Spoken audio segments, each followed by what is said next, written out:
사랑과 은혜가 풍성하신 하나님 아버지, 에덴의 모든 권속들 또 평안한 주일 잘 보내게 하시고 새로운 하루를 허락하여 주시니 감사를 드립니다. 지난 토요일 주니어 가정들 또 한자리에 모이게 하셔서 귀한 식탁의 나눔 갖게 하셨는데, 주님, 하나님이 주신 그 시간 가운데 평안을 누리고 또 기쁨을 누리게 하시니 주님 감사합니다. 오랜 시간 이야기 나누면서 또 서로의 생각을 나누고 기쁨의 시간 갖게 하시니 감사를 드립니다. 또 감사한 것은 어제 주일 말씀으로 또 온 교우들 하나 되게 하시며 감사를 드립니다. 우리 에덴 장로교회가 주님 안에서 더욱 깊은 교제를 나누게 하시고 또 말씀과 기도로 하나 되며 하나님 나라를 누리게 하시고 또 이 땅에 하나님 나라를 일구어가는 귀하고 복된 하나님의 자녀들 다 되게 하여 주옵소서. 이 모든 건 예수 그리스도의 이름으로 기도하옵나이다. 아멘. 오늘 우리에게 주신 하나님 말씀은 이사야 23장 1절에서 18절 말씀입니다. 두로에 관한 경고라. 다시스의 배들아, 너희는 슬피 부르짖을지어다. 두로가 황무하여 집이 없고 들어갈 곳도 없으며, 이 소식이 기띔 땅에서부터 그들에게 전파되었습니다. 바다에 왕래하는 시돈 상인들로 말미암아 부요하게 된 너희 해변 주민들아, 잠잠하라. 시올의 곡식 곧 나일의 추수를 큰 물로 수송하여 드렸으니 열국의 시장이 되었도다. 시돈이여, 너는 부끄러워할지어다. 대저 바다 곧 바다의 요새가 말하기를, 나는 산고를 겪지 못하였으며 출산하지 못하였으며 청년들을 양육하지도 못하였으며 처녀들을 생육하지도 못하였다 하였음이라. 그 소식이 애굽에 이르면 그들이 두로의 소식으로 말미암아 고통받으리로다. 너희는 다시스로 건너갈지어다. 해변 주민아, 너희는 슬피 부르짖을지어다. 이것이 옛날에 건설된 너희 희락의 성, 곧 그 백성이 자기 발로 먼 지방까지 가서 머물던 성읍이냐. 면류관을 씌우던 자요, 그 상인들은 고관들이요, 그 무역상들은 세상의 존귀한 자들이었던 두로에 대하여 누가 이 일을 정하였느냐. 만군의 여호와께서 그것을 정하신 것이라. 모든 누리던 영화를 욕되게 하시며 세상의 모든 교만하던 자가 멸시를 받게 하려 하심이라. 딸 다시스여, 나일같이 너희 땅에 넘칠지어다. 너를 속박함이 다시는 없으리라. 여호와께서 바다 위에 그의 손을 펴사 열방을 흔드시며 여호와께서 가나안에 대하여 명령을 내려 그 견고한 성들을 무너뜨리게 하시고 이르시되, 너 학대받은 처녀 딸 시돈아, 내게 다시는 희락이 없으리니 일어나 기띔으로 건너가라. 거기에서도 내가 평안을 얻지 못하리라 하셨느니라. 갈대아 사람의 땅을 보라. 그 백성이 없어졌나니 곧 아수르 사람이 그곳을 들짐승이 사는 곳이 되게 하였으되 그들이 망대를 세우고 궁전을 헐어 황무하게 하였느니라. 다시스의 배들아, 너희는 슬피 부르짖으라. 너희의 견고한 성이 파괴되었느니라. 그날부터 두로가 한 왕의 연한같이 70년 동안 잊어버린 바 되었다가 70년이 찬 후에 두로는 기생의 노래같이 될 것이라. 잊어버린 바 되었던 너 음녀여, 수금을 가지고 성읍에 두루 다니며 기묘한 곡조로 많은 노래를 불러서 너를 다시 기억하게 하라 하였느니라. 70년이 찬 후에 여호와께서 두로를 돌보시리니 그가 다시 값을 받고 지면에 있는 열방과 음란을 행할 것이며 그 무역한 것과 이익을 거룩히 여호와께 돌리고 간직하거나 쌓아두지 아니하리니 그 무역한 것이 여호와 앞에 사는 자가 배불리 먹을 양식, 잘 입을 옷감이 되리라. 헛된 재물을 사용하시는 하나님이라는 제목으로 하나님 말씀 함께 나누겠습니다. 먼저 어저께 이제 주일 본문 22장 본문 좀 간단하게 설명을 한번 드리고 오늘 23장 본문으로 넘어가겠습니다. 어제 본문은 이제 이산골짜기, 그래서 예루살렘을 의미하는 거거든요. 예루살렘에 관한 그런 예언이 나옵니다. 남유다의 어떤 그런 심판에 대해서 이제 이야기를 하는 것이죠.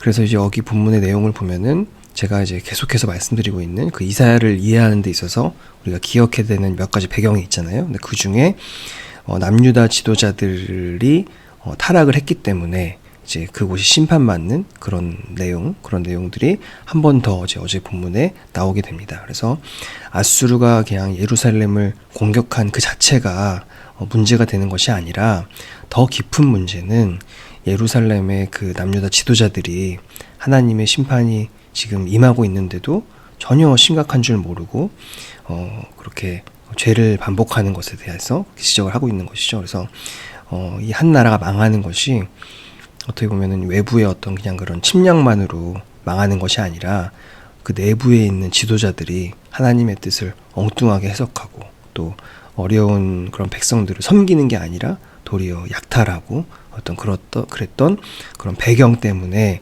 그 한 나라가 망하는 것이다. 유다가 망하는 것이다. 예루살렘이 심판받는 것이다. 이제 그 내용이 어제 본문의 이제 주된 내용입니다. 그리고 이제 오늘 본문 또 넘어오는 건데요. 오늘 본문 23장은 두로와 시돈에 관한 그런 심판에 대한 내용입니다. 이제 1절부터 한번 좀 살펴보겠습니다. 1절부터 쭉 보면은 두로에 관한 경고라 그러면서 다시스의 배들아 너희는 슬피 부르짖을지어다 이렇게 시작을 합니다. 여러분 혹시 다시스 하면 생각나는 선지자 없으세요? 다시스 하면 우리가 딱 생각나는 그런 선지자 있죠. 요나가 생각나잖아요. 그렇죠? 기억하시죠? 하나님이 니느웨로 가라고 말씀하셨는데 어디로 갔죠? 다시스로 가는 배를 탔잖아요. 그렇죠? 요나가 지금 우리 이사야보다 거의 5, 60년, 많게는 한 7, 80년도 훨씬 더 먼저 된 선지자라고 우리가 볼 수 있거든요. 그런데 이제 이 요나 시대에도 그 당시에도 다시스로 가는 배가 있었다는 거잖아요. 다시스로 가는 배라는 거는 굉장히 멀리 가는 배인 거예요. 그러니까 이 배들로 이렇게 무역을 굉장히 왕성하게 하던 시기였던 거죠. 그 당시에도 있었으니까 시간이 더 지난 이후에는 얼마나 더 많이 있었겠어요. 점점 더 활성화됐으니까 그 배로 인한 무역이.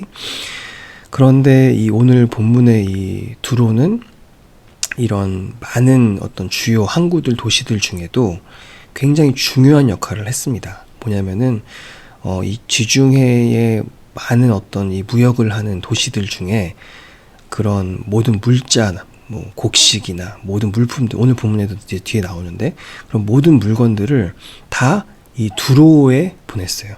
그래서 이 두로에서는 또 그거를 다 이렇게 정리를 해서 또 흩어서 각국으로 보내는 그런 어떤 허브 역할을 했던 거죠. 그러니까 우리도 이제 대도시들을 보면은 많은 어떤 그런 공항들이 있잖아요. 근데 그 공항들 중에도 이제 중간에 어떤 경유를 하는 그런 또 큰 그런 공항들이 있지 않습니까? 어떤 그런 역할들을 하는 공항들이 있는데 이 오늘 본문의 이 두로가 바로 그런 역할을 했다는 거죠. 이 배로 그런 무역을 하던 시절에 지중해 그런 많은 도시들의 어떤 허브 역할을 하던 배들의 허브 역할을 하던 그런 항구를 가지고 있었다는 거예요.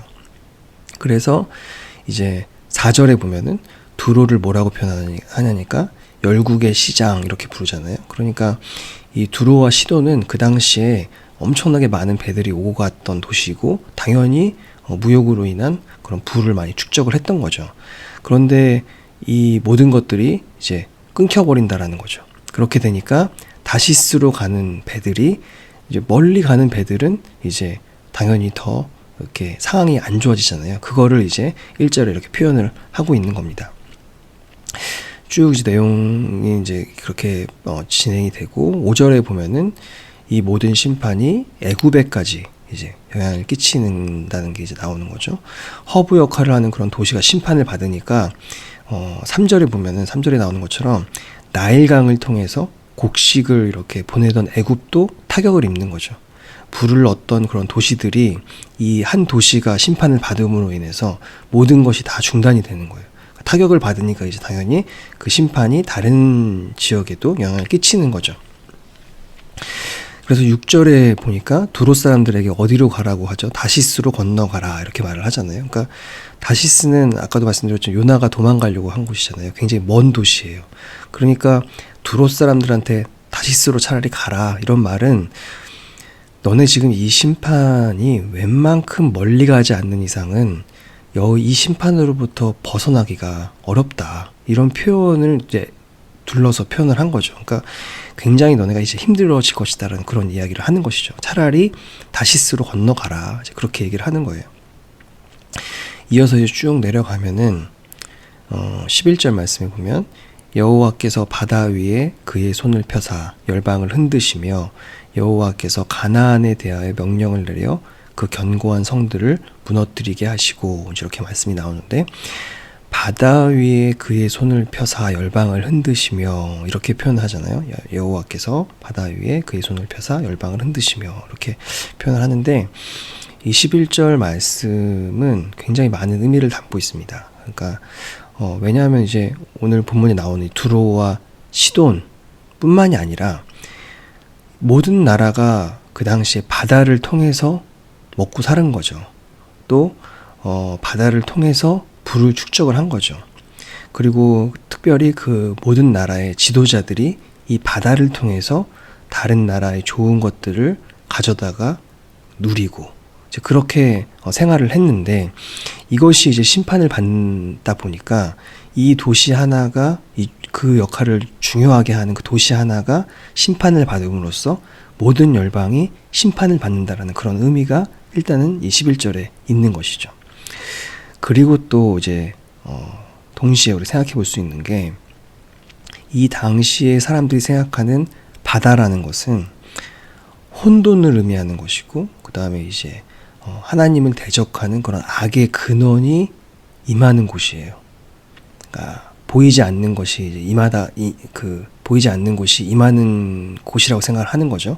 바다 그 깊은 곳에 어떤 하나님을 대적하는 악의 존재가 그 바다 밑에 있다라고 그 당시 사람들 믿었거든요.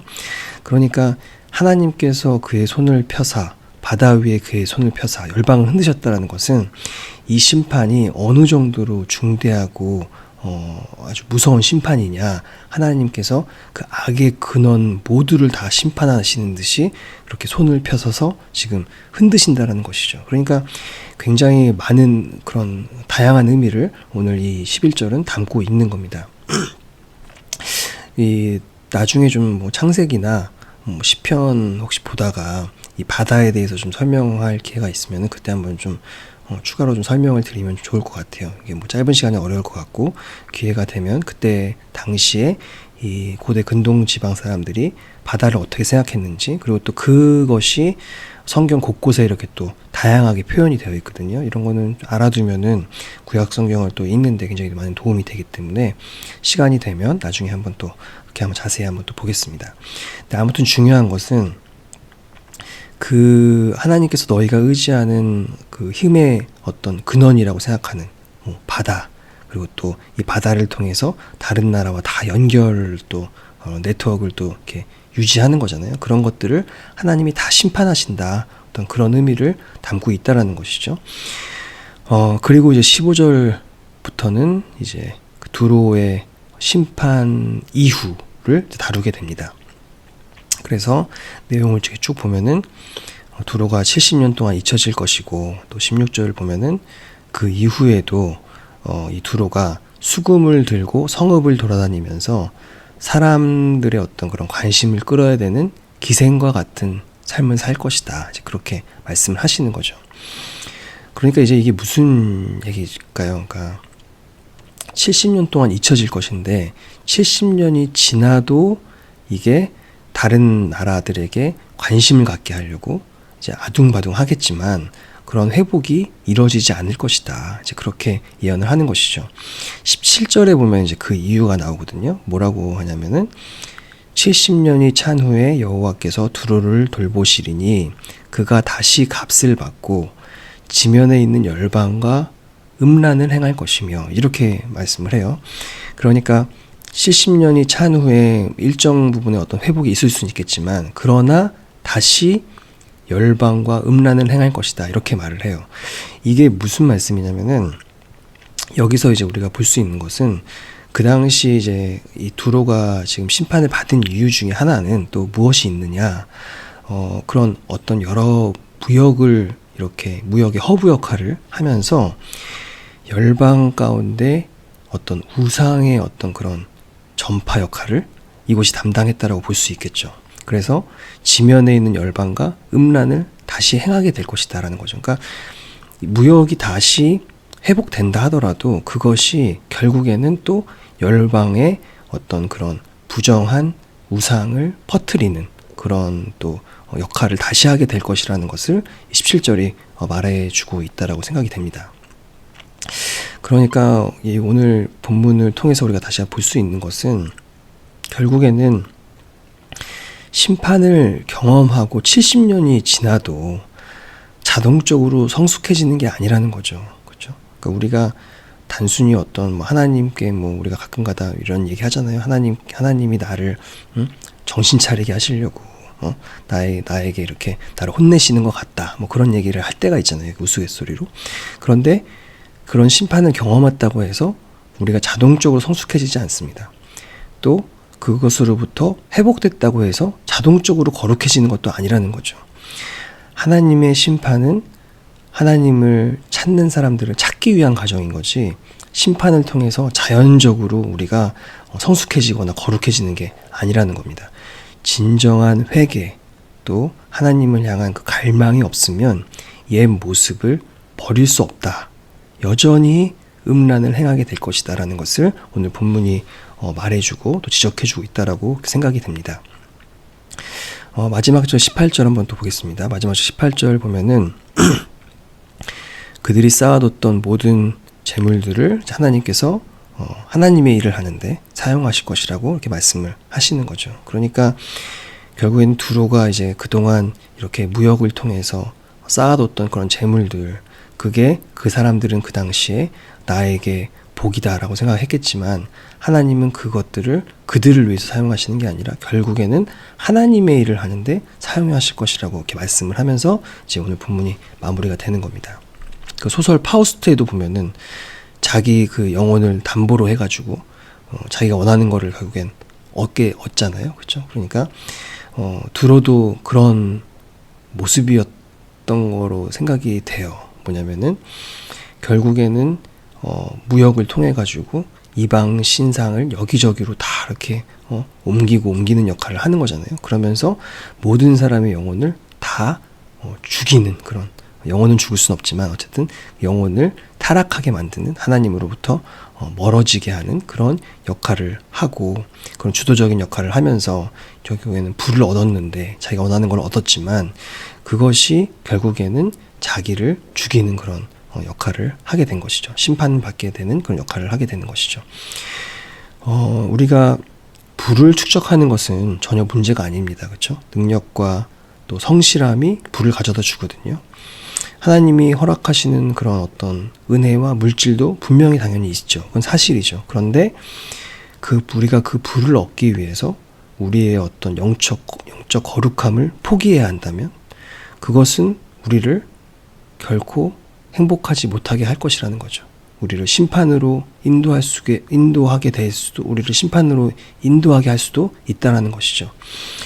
어떤 두로와 같은 그런 심판의 대상이 될 그런 안개처럼 사라질 그런 힘, 또 그런 네트워크, 그런 물질, 그런 걸 쫓는 삶이 아니라 하나님께서 허락하신 것들을 정말 평안 가운데 기쁨으로 누리고 또 하나님 나라를 위해서 그렇게 귀히 쓰임받는 그런 저와 여러분 다 되시기를 주님의 이름으로 축원합니다. 기도하겠습니다. 사랑과 은혜가 풍성하신 하나님 아버지, 오늘 본문을 통해 영적 거룩함을 포기하고 얻는 모든 것들이 다 부질없고 도리어 나의 모든 것을 망칠 수 있음을 말씀을 통해서 다시 한번 또 확인하게 됩니다. 두로와 같은 미련한 삶을 사는 인생이 아니라 하나님이 허락하시는 모든 물질의 은혜를 주님 안에서 누리는 삶 되게 하여 주시옵소서. 또 그 하나님 나라의 기쁨과 평안을 믿지 않는 다른 사람들이 보면서 자기 스스로를 돌아보게 하시고 또 회개하며 주님께 나아오는 놀라운 역사의 도구로 우리 모두를 사용하여 주옵소서. 새로운 한 주의 문을 열어주심에 주님 감사를 드립니다.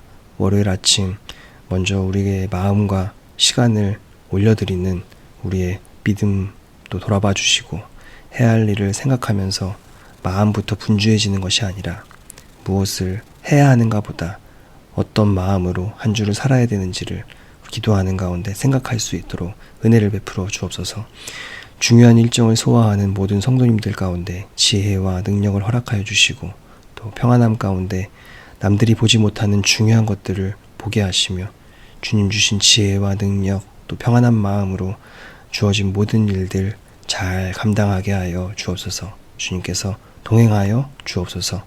우리의 계획보다 늘 앞서 행하시는 주님을 신뢰하며 이 모든 것 예수 그리스도의 이름으로 기도하옵나이다. 아멘. 하늘에 계신 우리 아버지, 아버지의 이름을 거룩하게 하시며 아버지의 나라가 오게 하시며 아버지의 뜻이 하늘에서와 같이 땅에서도 이루어지게 하소서. 오늘 우리에게 일용할 양식을 주시고 우리가 우리에게 잘못한 사람을 용서하여 준 것 같이 우리 죄를 용서하여 주시고 우리를 시험에 빠지지 않게 하시고 악에서 구하소서. 나라와 권능과 영광이 영원히 아버지의 것입니다. 아멘.